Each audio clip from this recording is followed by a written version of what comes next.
కోసం పరిగెత్తాలండి. వృద్ధాప్యానికి వచ్చిన తర్వాత ఏం చేస్తామండి? ఏం చేస్తాం అప్పుడు? ఒకసారి ఆలోచించండి. ఆ సమయాల్లో కూడా దేవుడు నిన్ను వాడుకుంటాడు. ఆ సమయాల్లో వాడుకున్నాడండి. మా మామ వృద్ధాప్యంలోనే వాక్యం చదివేది, ప్రార్థన చేసేది. మరి ఇప్పుడు మేము చెప్పుకున్నామంటే ఎందుకని చెప్పుకున్నామండి? ఆమె కలిగి ఉన్న ఆ విధానం, లైట్ పెట్టుకొని వాక్యం చదివేది, ప్రార్థన చేసేది. ఆమె దగ్గరకు వచ్చి ప్రార్థన చేపించుకునేవారు. అని అంటే ఇప్పుడు ఆమె ఆ వయసులో గాని లేదా ఆమె యవ్వనంలో గాని దేవుని పట్ల భయం భక్తి లేకుండా ఉంటే ఇప్పుడు వృద్ధాప్యంలో అలా చేయగలిగిద్దా? ఒకసారి ఆలోచించండి. అప్పుడు వినకోకుండా, వాక్యం వినకోకుండా నువ్వు వృద్ధాప్యానికి వచ్చిన తర్వాత నువ్వు నీ పిల్లలకు గాని, నీ మనవలకు గాని, మనవరాళ్ళకు గాని ఎవరికైనా నువ్వు చెప్పుకోవాలంటే ఏం చెప్పుకుంటావు? అపోస్తలుడైన పౌలు గారు తిమోతి గారితో, తిమోతి, ఈ రోజున నువ్వు ఈ విధంగా ఉన్నావంటే నీ అబ్బాయి అయిన లోయి, నీ తల్లి అయిన యునేకే, వాళ్ళిద్దరూ కూడా అవ్వ అమ్మ వాళ్ళు కలిగిన ఉన్న విశ్వాసం ద్వారా నువ్వు ఈ రోజున ఇలా ఉన్నావు తిమోతి అని చెప్తారు. తిమోతి ఒక యవనస్తుడండి. ఆ యవనస్తుడు క్రీస్తు కోసం పరుగెత్తుండు, పరుగులు తీసిండు. ఇదిగో నేను అపోస్తలుడైన పౌలు గారు చెప్తారు, నేను ఎలాగైతే ప్రకటించానో, నేను ఎలాగైతే ఉన్నానో, నేను ఎలా అయితే ఏ ఆశ అయితే కలిగి ఉన్నానో, ఏ తపనైతే కలిగి ఉన్నానో, ఈ తిమోతి కూడా అదే కలిగి ఉండని చెబుతాడు. ఒకసారి ప్రతి ఒక్కరు కూడా తెలుసుకోవాలి, యవన ప్రాయంలో పురుషుడైనా స్త్రీ అయినా క్రీస్తు కోసం అడుగులు వేయాలండి.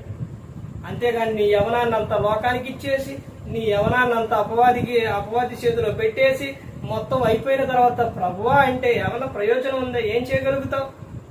ఆ రోజు రోజుకి ఏమైపోతుందండి? వయసు వెళ్ళిపోతుంది, కాయాలు ఏమైపోతుంది, సమయం అయిపోతుంది, వయసు అయిపోతుంది,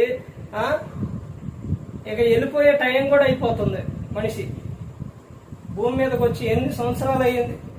క్రీస్తు కోసం నువ్వేం చేశావు? యేసు క్రీస్తు ప్రభువారు మన ఈ లోకానికి వచ్చి యేసు క్రీస్తు ప్రభు అందరి కోసం ప్రాణం పెట్టారు, మన అంతగా ప్రేమించారు. క్రీస్తు కోసం నువ్వేం చేశావు? క్రీస్తు కోసం నువ్వేమన్నా ఎవరికన్నా ఒక మాట చెప్పావా? ఒక వ్యక్తిని మందిరానికి తీసుకొచ్చావా? ఒక వ్యక్తిని మార్చావా? ఒక వ్యక్తి కోసం నువ్వు ఏదైనా చేయగలిగావా? క్రీస్తు నిమిత్తం క్రీస్తుకి గురించి నువ్వు ఇదిగో యేసు క్రీస్తు ప్రభు ఈ లోకానికి వచ్చి మన కోసం ప్రాణం పెట్టారని నువ్వు ఎప్పుడైనా క్రీస్తుని గురించి చెప్పావా? నీ ఇంటి వారికి చెప్పావా? నీ పిల్లలకు చెప్పావా? నీ పొరుగు వారికి చెప్పావా? క్రీస్తుని గురించి అడుగులు వేసావా? వెనక్కి వెళ్ళిపోతున్నావా? ముందుకు పరిగెత్తుతున్నావా? ఒక్కసారి ఆలోచించు. క్రీస్తు నిమిత్తం నేను సమస్తమును పెంటతో సమానంగా ఎంచుకున్నా అని అపోస్తలుడైన పౌలు గారు చెప్తారు. నా మట్టుకైతే బ్రతుకుట క్రీస్తే, సావైతే లాభమే అని అపోస్తలుడైన పౌలు గారు చెప్పారు. ఇదిగో మేము సిలువ వేయబడిన క్రీస్తును ప్రకటిస్తున్నామని అపోస్తలుడైన పౌలు గారు చెప్పారు. ఇన్ని విధాలుగా చెప్తున్నారండి. ఎన్ని విధాలుగా ఉందండి. ఒకసారి ఆలోచించండి, పరీక్షించుకోండి. ఈ లోకం శాశ్వతం కాదు. శాశ్వతమైన లోకం పరలోకం, నరకం అవన్నీ. నువ్వు ఈ లోకంలో పరిశుద్ధంగా జీవిస్తే పరలోకానికి చేరదు. తప్పులు చేస్తూ నీ ఇష్టానుసారంగా జీవిస్తే నరకానికి వెళ్ళిపోతావు. ఇవన్నీ ప్రతి ఒక్కటి కూడా గ్రంథాన్ని చదివితే అర్థమవుతుంది. వెయ్యాలి, అడుగులు వెయ్యాలి, పరిగెత్తాలి క్రీస్తు కోసం.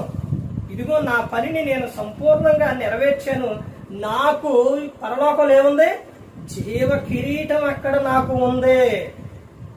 నేను నా పనిని నేను సంపూర్తి చేసిన అపోస్తలుడైన పౌలు గారు చెప్తారు. యేసుక్రీస్తు ప్రభువారు ఆయన ముందే చెప్పారు, ఏమని? తండ్రి, చేయుటకు నువ్వు నాకిచ్చిన పని నేను ఏం చేశాను?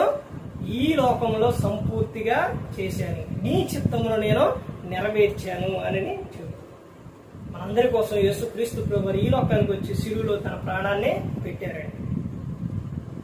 ప్రతి ఒక్కరు కూడా గమనించుకోవాలి. ప్రతి ఒక్కరు కూడా దేవుని యందు భయభక్తులు కలిగి పరిశుద్ధాత్మ మాట ఇంటూ హృదయ శుద్ధిని కాపాడుకుంటూ క్రీస్తుని పోలి నడుచుకున్నప్పుడు ఈ లోకం విడిచిన పరలోకానికి చేరుకుంటారు.